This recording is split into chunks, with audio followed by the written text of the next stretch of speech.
I think there still is a misconception that it's mostly around cost efficiency. Okay. And it would be naive to say that lean doesn't oftentimes give you the option of taking cost out of the system. But at its heart, lean is not about cutting costs per se. It's about eliminating waste and moving on to more valuable activities. Nothing can get me more fired up than when somebody uses lean as cover to just riff people. If you're going to do a reduction in force and that's something that's necessary, number one, I look at that as largely management failure within companies. I'm not saying that they're not necessary. Sometimes they are, but it's very, very rarely is it the front line's fault. It's almost always did we have the right strategy? Did we overhire? Did we hire the right? There's all these different things that come into play for reductions in force. Um, but at the end of the day, lean is not about cutting people.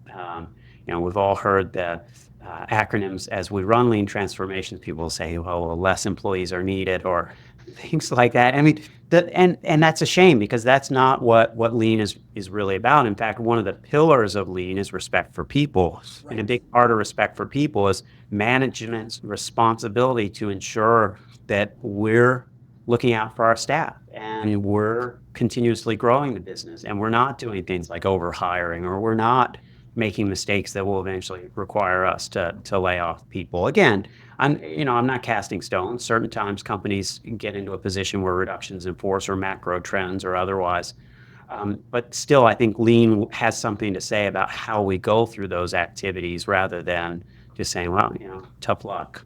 We're going to have to cut staff. One of the things I really appreciated about what you just said was that lean is about moving people on to more valuable activities. How did you come upon that way of thinking? Was that ingrained in you? Did you develop that? Because I don't hear that as often necessarily, but it makes all the sense in the world. Right. It would be impossible to go through the MBOE program without having that kind of indoctrinated into you. Of course, Peg Pennington, current president of MoreSteam, was a faculty instructor at the MBOE program while I was there.